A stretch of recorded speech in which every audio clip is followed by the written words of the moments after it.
Hi, friends. Welcome to the No No Show. I'm Nicole Marguerite, and this is my show.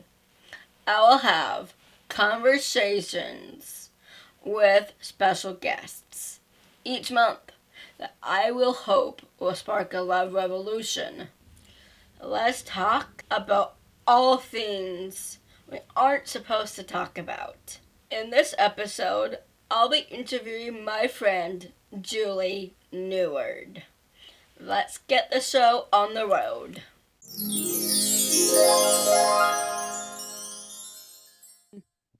Please welcome Julie Neward to the No No Show.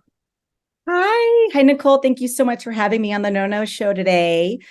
I really appreciate that you're spending your time, and I'm grateful that we're doing something together. It's kind of going to be amazing and fun together. It is. How long did this take us to do? This took a couple of years, right? A couple of months. Yeah, a Not couple of much. years to get on your show, but a couple Yeah. of years for us to finally align, I would say, Yeah. because you're doing amazing work. We both are on the state council too. Yeah, that's how we met. Mm-hmm. Was that the Regional Advisory Committee? That's where we originally met in the Bay Area under Sheridan Nicolau. Yeah, I was there before with Gabriel. Okay. Oh, wow. So you go way back. Yep. Yeah. So I want to start with a topic that people don't really know about that much about sexual assault in general. So I'm gonna go into the first question to get things started.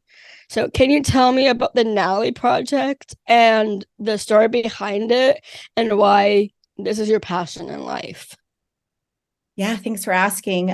So Nicole, I always like to say before we dive into a hard topic, Yes. I need to let listeners and viewers know, there are this is a trigger alert because this Yes. topic is very sensitive.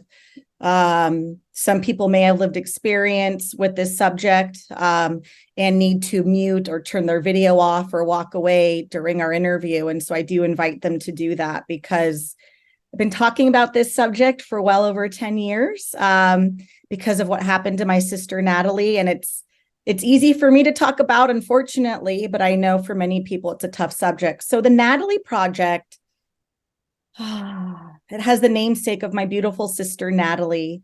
And our goal is to champion healing and systemic change for people with disabilities, and their whole family, their parents, their siblings, their grandparents, their aunts, uncles, cousins, who are really experiencing the trauma of sexual abuse, which is absolutely terrible. And unfortunately, it's of epidemic levels in the intellectual and developmental disability communities. So the Natalie Project, we have the hashtag us too, because we are like the Me Too movement, I would say, but there are some separate needs that we need to address in the community. But we were founded about 2 years ago, back in 2021 is when I was really able to organize and get the project moving forward. The story behind the Natalie Project is what you asked me. It's a hard story. And I still live it almost like it's real time to this day. It's truly my sister Natalie's trauma, but as her co-conservator, as her advocate, and as her sibling, as her sister, it weighs on me quite a bit. So April 2nd, 2012, I received a phone call that my sister Natalie was diagnosed with gonorrhea. And that is when my entire world changed. You didn't feel safe anymore. So I'm the oldest of 4 children. Parents lived in Northern California, and I have a sister named Natalie Rose, who's the second oldest. She's only 2 years younger than me. And just for a little bit of background and context, Natalie was born without disabilities back in August of 1982. And when she was 27 months of age, she fell into a coma, which left her brain damaged. And so her diagnosis is encephalopathy unknown origin. And when she fell into the coma, my mom was pregnant with my brother, who's the third child.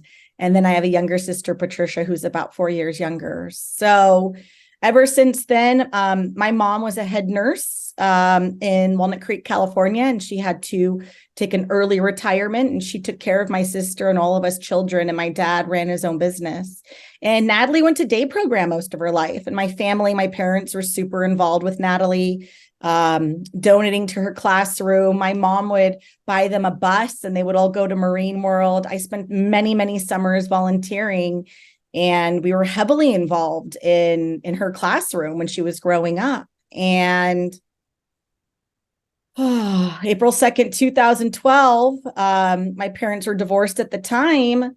Natalie was only attending a day program in the East Bay, and she only lived with women in the home, which really meant that she was being sexually abused at this facility.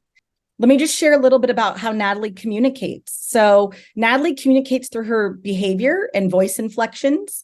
She doesn't use words to communicate, and she has a really steady routine. She gets up at a certain hour, has her medication, has breakfast. You know, she would go on the school bus. She would go to her day program. She would come home by the bus, have a bath, have dinner, hang out, watch Jeopardy and Wheel of Fortune, and then go to sleep. And when we learned about Natalie's diagnosis, I was commuting from Walnut Creek down to San Jose. My career is managing shopping malls, managing retail real estate. And so I was commuting, and, you know, I'll never forget my mom saying, "Hey, Natalie isn't sleeping. She's moaning at night." And moaning is how she voices her needs for to use the bathroom or to have a snack, or that she's tired. And so she was moaning quite a bit using different voice inflections. And she wasn't urinating in her, you know, her adult underwear, like her diaper. So my mom would call me in the morning and say, "I'm not sleeping. Natalie is not sleeping. I don't know what's going on. She's sitting on her haunches." And that was for a couple months. And looking back, hindsight 2020, about for 6 months, Natalie's behavior did change. And a lot of things were going on that we just didn't read. We were ill prepared, and we didn't know.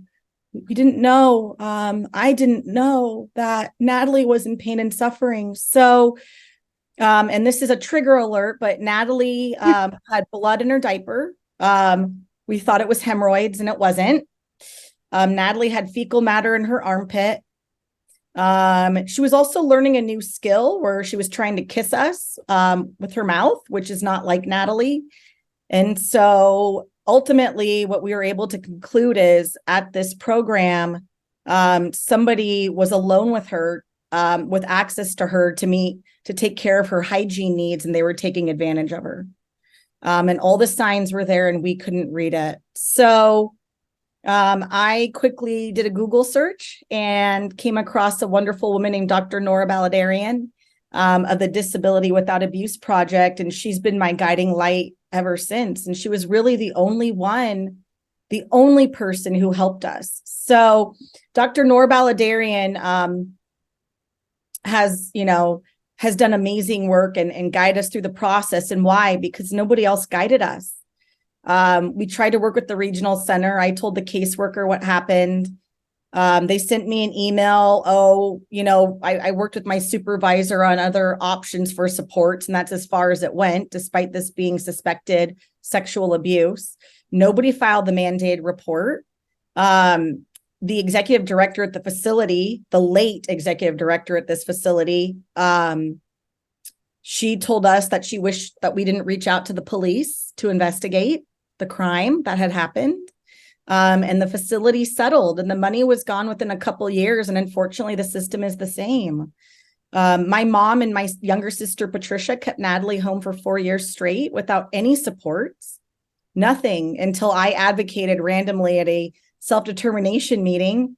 And another program raised their hand and said that they would give Natalie a one-on-one support until COVID happened. And after COVID, we all know what happens. The care dropped off. So the fuel behind the Natalie Project, us too, is the fact that nobody treated this like a crime, and we're still healing, and there still isn't justice. And so I really want, Nicole, the viewers and the listeners to understand we have to address this issue. So A couple of years ago, Joe Shapiro, an investigative reporter with NPR National Public Radio, released a series called Abused and Betrayed. And Natalie's story is in there under She Can't Tell Us What's Wrong. And that's when I learned all the devastating statistics. And it's really unfortunate, Nicole, but people with disabilities have 7 times the sexual assault rate than of those without disabilities. And over 90% are sexually assaulted during their lifetime. And I really don't think enough is being done about this. I've been very vocal for several years. And what I can tell you right now is it's really with families to get educated on the issue, to be made aware of the issue, and to really demand better from the system. Can you tell me the passion in your life with this, with all of that? Yeah, so I would say I'm a unique individual. I'm very angry, very upset about what my mother had to endure, my sisters had to endure. I'm really ticked off that the system that's in place to protect my sister, the system, the place where she went to protect my sister, did not protect her and did not advocate for her rights. She does not have the right of safety, nor does my sister have the right of justice. And so my passion comes from the simple fact that, you know, I'm a campaigner personality. I love my sister so much. And I want my sister to have the best quality of life that she can have, right? And I'm incredibly angry and upset that, you know, her life and her freedoms were stripped away by somebody who assaulted her. We are very, very scared about sending her back out into the community under the support of people outside of the family. So she just got into the self-determination program, and our younger sister, Patricia, is now her staff. And Patricia takes Natalie out in the community. She has a gym membership. There's money in the budget for therapy, music therapy, art therapy. We're looking into water therapy. But I, as a sibling, you know, and I think it's important to mention this, Nicole, that I have another nonprofit called the California Sibling Leadership Network, which is for the adult siblings of people with disabilities, because at some point my mom will no longer be able to take care of Natalie. And so it's up to my sister, brother, and I to go ahead and have supports put in place. And when this assault happened, we learned Natalie was a survivor. I Googled and I found the Sibling Leadership Network, and there wasn't a chapter yet in California. So I'm a co-founder because who am I going to trust when my mom's no longer around to help me live my life? I'm married. I have 2 little girls who are 6 and 10. I have a career. And how do I make sure that Natalie is safe while I live my life and support my family? I love my sister and will do anything for my sister. So I have a question about that too. Also, when you, can you tell your personal journey with your sister, your bond and love for one another? How did you get through the sexual assault against your sister, and how that changed your life? Yeah. You know, she's my sister.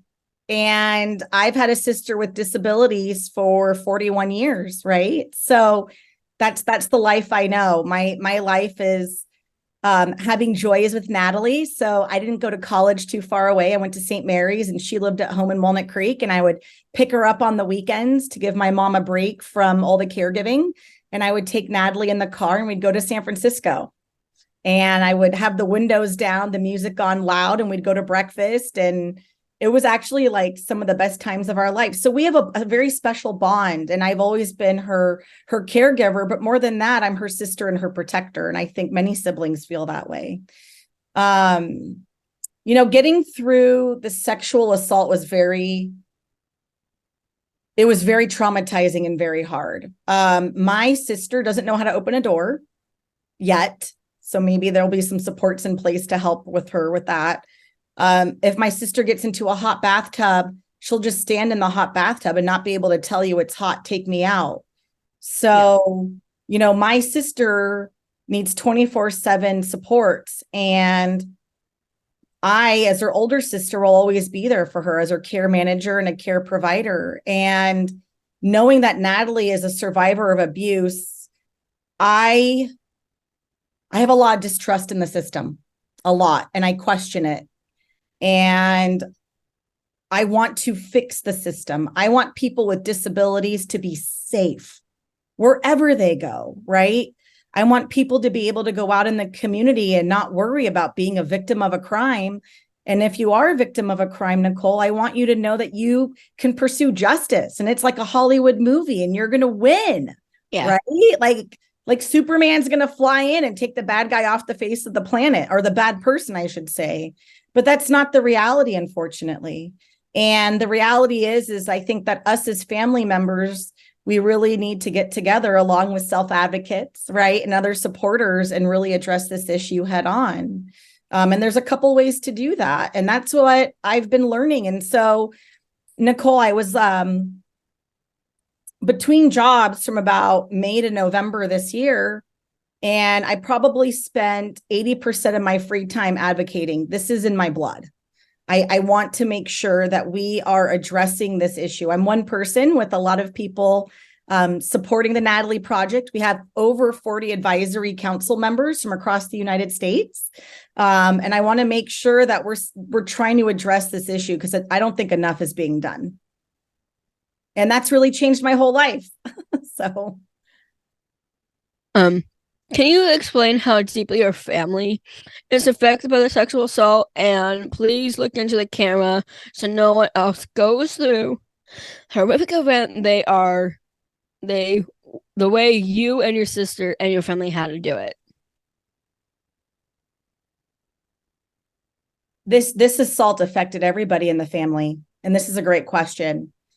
My mom had to take on 24/7 care of Natalie every day. And I would talk to my mom, and the only respite my mom would get is when Natalie was at her day program. And that was stripped away from my mom, who's worked so hard. My mom deserves so much more. And the stupid system, I'm sorry, I'm getting very upset, but the system. Yeah. The system didn't provide any supports. I read Natalie's case file, and it said family doesn't want to send her to another program. Generally that's what it said. It's not that we don't want to, it's that we can't, because Natalie is going to get abused again, and we cannot let that happen. I vowed to my mom's parents, my grandparents, that we would always keep Natalie safe. And we have vowed that we will never have our sister in a group home, ever. We have vowed that to our family. And the reality of that is the fact that she'll be hurt and can't tell us. And that is not good. My younger sister, Patricia, gave up her life. And let me just say, we love Natalie, and we want to take care of Natalie, but my younger sister became Natalie's 24/7 support along with my mother.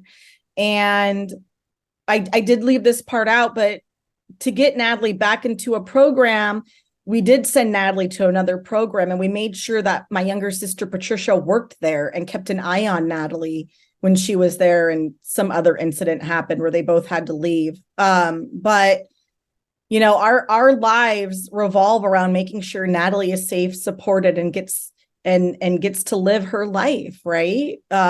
Free of abuse. So it's affected all of us. My parents are divorced. So my dad at the time was not in the picture. And he is, very angry, but my mom and I were the ones that teamed up, hired a lawyer for the settlement. And I've been, advocating ever since, because it's not fair. It was not fair. Somebody needs to apologize to our family about how they let this happen.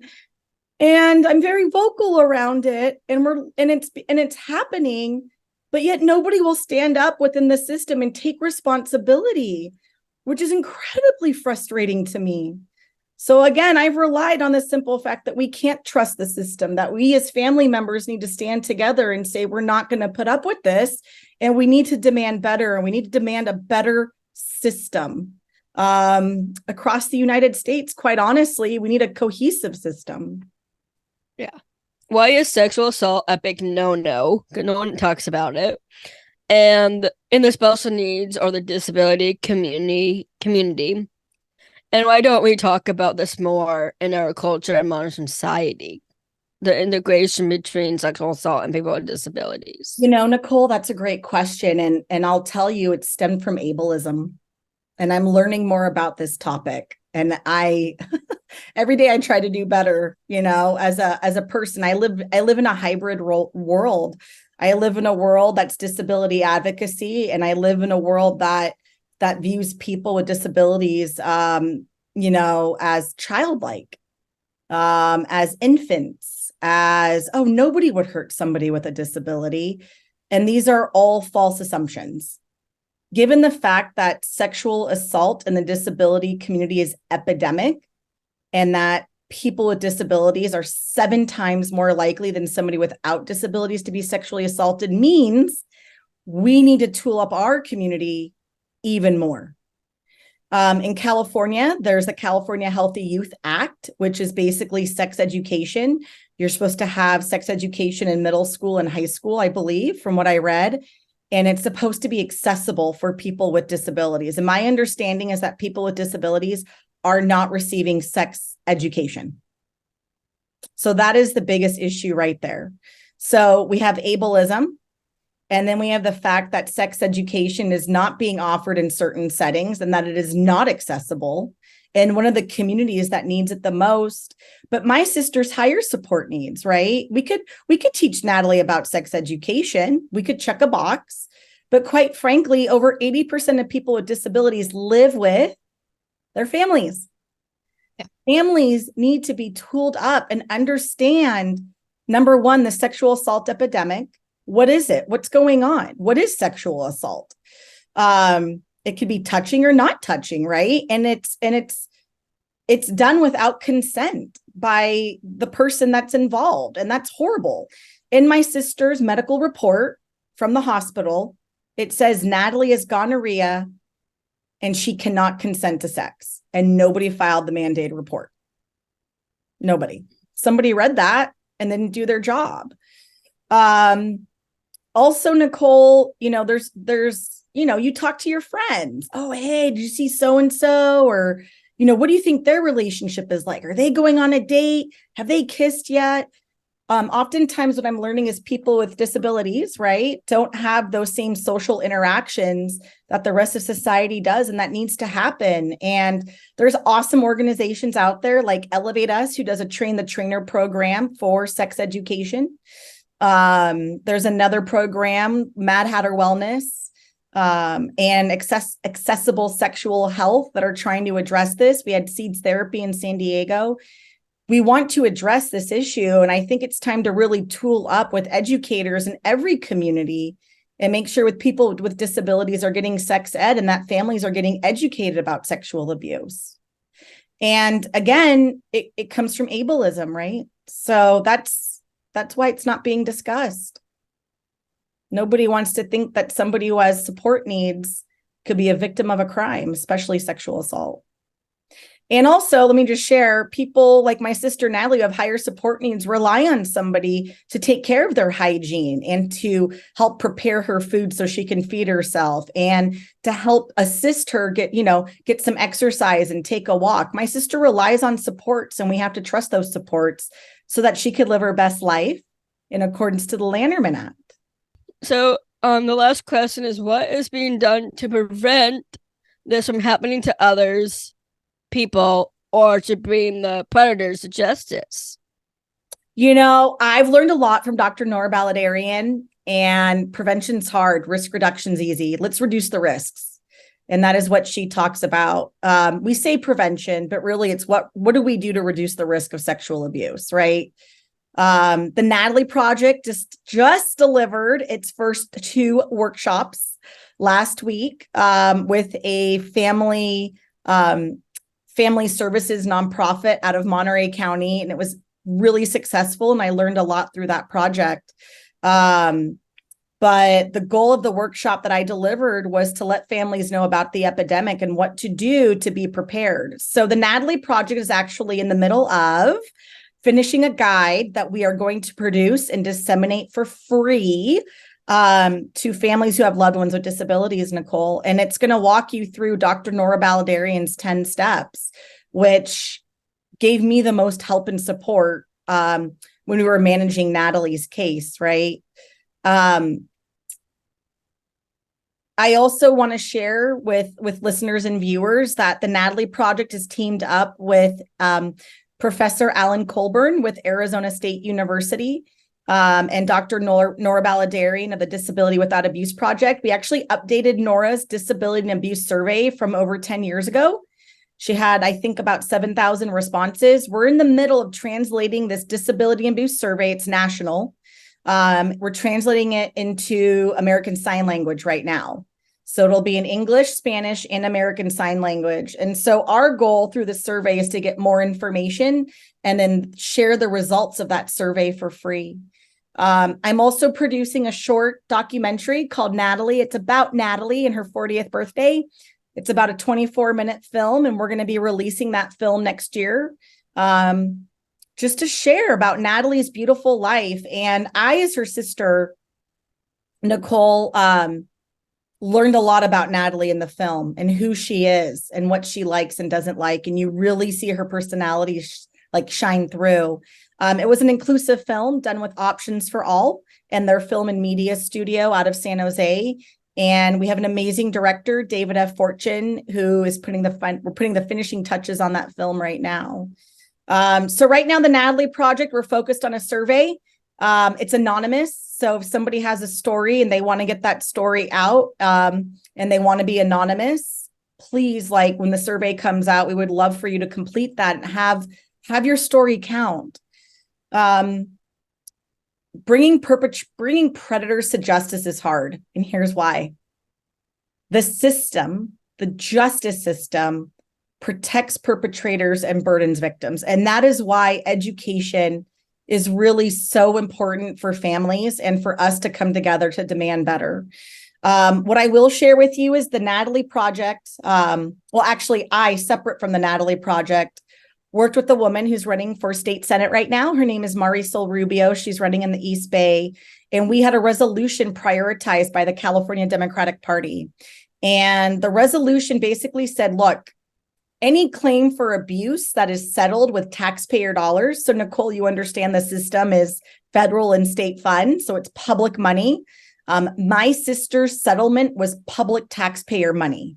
We were paid out to be quiet, not name the place, not name how much money. Although now, because of a bill, I believe it's SB 820 that Senator Connie Leyva had done, it's no longer a secret. We could have talked about it. But what we want to make sure happens is that when there is a settlement involving a person with a disability with taxpayer money, that information is now reported to the state attorney general. And we need a report that talks about how rampant abuse is. Is it financial abuse, physical abuse, sexual abuse? There's a beautiful report by a professor at Stanford about accountability and transparency in the system. When we learned that Natalie was a survivor of sexual abuse at this program, we don't know what the program did to investigate. We don't know if they changed their policies and practices. We don't know if they even tried to figure out who the perpetrator was and if that person is still out there in a caregiving role. But we need to demand that the system asks vendors where this is happening, what are you going to do to make sure this doesn't happen again so our loved one is safe? And how do we get the perpetrator out of the caregiving system? That is really what we need to do. And so we are asking, and what we'd like to do with the law is make sure that each settlement, let's say you have a settlement for $80,000, that's matched in a prevention fund. And we start funding prevention and education or risk reduction and education in the system. And we start formalizing a group in California to address this issue. I know there's a work group in Arizona. If you're familiar, there was a woman in Arizona who's pregnant and suddenly was giving birth, and she was, in a comatose state. So unfortunately, this happens a lot, and not enough is being done to ask for accountability and transparency in the system. You're amazing. You're amazing. Oh, thanks. I'm just a ticked off sister. I'm her big sister. I'm her Yeah. protector. I want to be everybody's big sister. I'm one person with a lot of support. And I feel like I've done quite a bit, and there's more work to be done, and there's a lot more supporters out there who are coming forward. I think, I think Nicole is councilwoman, as council people with the State Council on Disabilities in California. Yeah. We've successfully prioritized safety within the council and with our legislative efforts. And Yeah. I think it's incredibly important that we keep safety top of mind, and we explore what can we do under safety to make sure people with disabilities truly are safe out in the community. Yeah. Thank you so much, Julie, Neward, my friend. Thank you for coming on to the Nono Show. I really appreciate it, and I hope we can do more together. Awesome. Thanks, Nicole. Thanks for having me on the No No Show. Thank you. Yeah.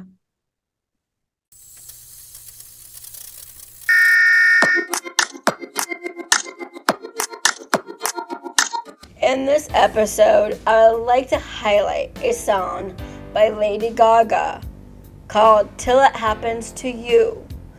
This song addressed a very serious problem in our society where women and men are affected by rape, abuse on college campuses in the United States. Till It Happens to You highlights abuse in any way that we must pay attention. It allows us to feel the pain experienced by a assault survivor singing the song.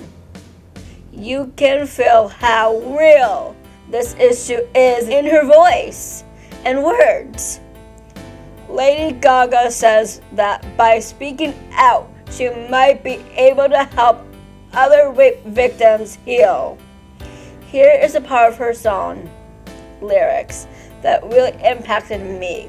Till your world burns and crashes, till you're at the end of your rope, till you're standing in my shoes. I don't want to hear nothing from you, 'cause you don't know. Till it happens to you, you don't know. Thank you. Ladies and gentlemen, may I have your attention? The presidential primary elections are being held on March 5th.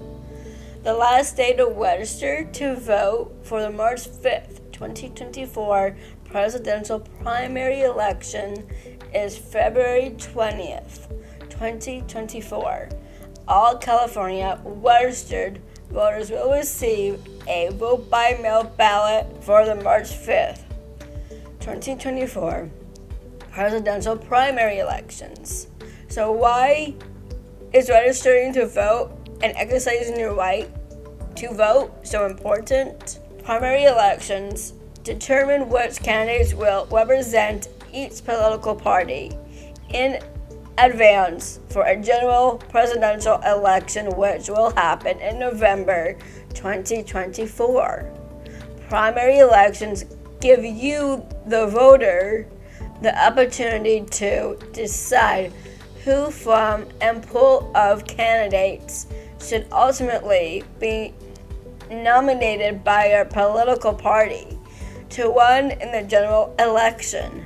It determines which presidential candidates end up on the ballot in a general election. Improving participation can help influence the outcomes. Please register to vote and complete your ballot when it arrives in the mail. There is so much at stake right now in our social and political systems. Our nation does not need to elect any candidate to cause more division. We need a president who can create unity and peace among people and who can build consensus around important issues with the opposing party. We need a president who leads with heart, who demonstrates compassion, kindness, and respect for others, even those who disagree. I personally want a leader who doesn't tolerate discrimination against people in our country based on religion, sexuality, gender, or race. I want a leader who fights for human rights and equality for women, people with disabilities, the LGBTQIA+ communities, and immigrants. I hope you will get out and vote. This is a pivotal time in our history. Be on the right side of change. Together, we can elect leaders who will make the world a better place. To learn more about the election or registering to vote, visit the Secretary of State's website at sos.ca.gov. Thank you.